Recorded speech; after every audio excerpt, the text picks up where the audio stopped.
Welcome back to Devil's Advocate and an interview with Arundhati Roy. Arundhati Roy, let's come to the wider issue of how the police treats people it's arrested and is holding in detention. You're extremely upset by the fact that India Today journalists were given access to the young men arrested from Bartla House so that interviews could be done.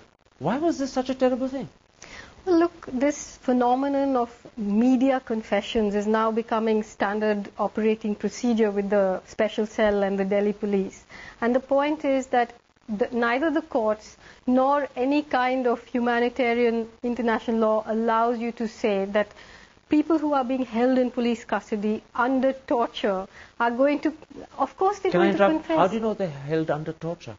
Well, the possibility of torture. Maybe they weren't tortured. In fact, that day it was the first. But the point you're making is that human rights laws, human rights values do not permit people in detention to be interviewed when they're not willing to be interviewed. I mean, even courts... Is that the point you're making? Yeah, and even courts do not accept it as evidence, confessions in police custody. But again, can I point out to you, but they have a propaganda value, which is why they are done. The assumption when you say that such interviews have a propaganda value is that these are forced confessions, that the young men interviewed didn't give the answers they gave willingly and voluntarily. How can you be sure that's the case? Well, in this case it's very easy to be sure, because those same young men, before they were caught, Zishan went to Headlines Today, Saqib went to Mail Today, both owned by India Today, oddly enough. And, they were all people who came out in support of Atif and Sajid, who went out saying, look, we know this guy, we are old friends of his. This is who we are. That's not exactly... So you're saying, how come they're saying something else in their so-called false confessions where they seem to be incriminating themselves, and how come just before that, when they willingly went to Mail Today or India Today or Headlines Today, they said something different? It's that inconsistency that worries you. So which version are we supposed to believe? The custodial version or the non-custodial Except for the fact that 3 people interviewed by India Today, and I'll name them, Zia-ur-Rahman, Saqib Insar and Shakil, admitted to planting bombs. You're denying or doubting the veracity of that so-called admission. I mean, it's absurd not to, because they're in police custody. And these same guys, I mean, Saqib went to Mail Today saying, look, I've known Atif for years.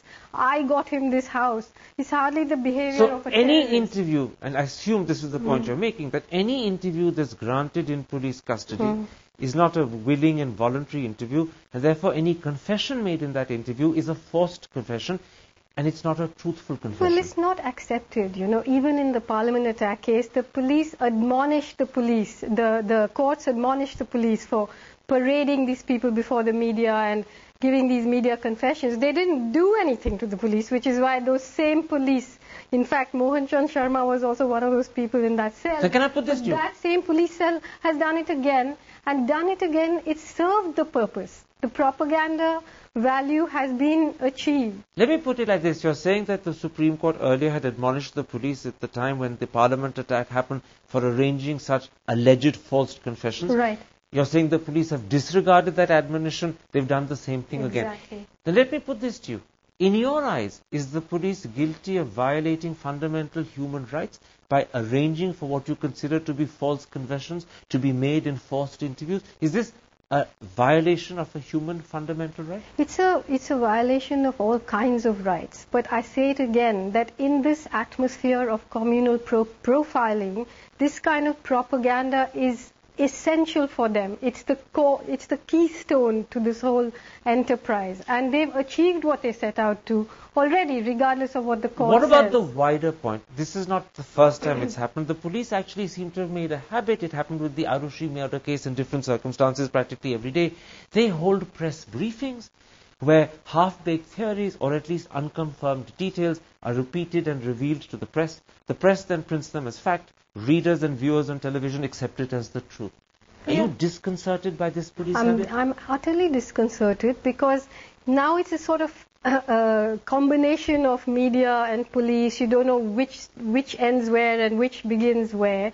And in a situation where we have these encounter specialists now who are going out summarily executing 30 people, 60 people, 80 people, calling them terrorists.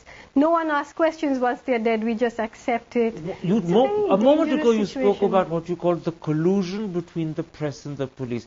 Are you suggesting that the press is itself in error when it accepts what it's told by the police and publishes its fact without verifying it, without double checking.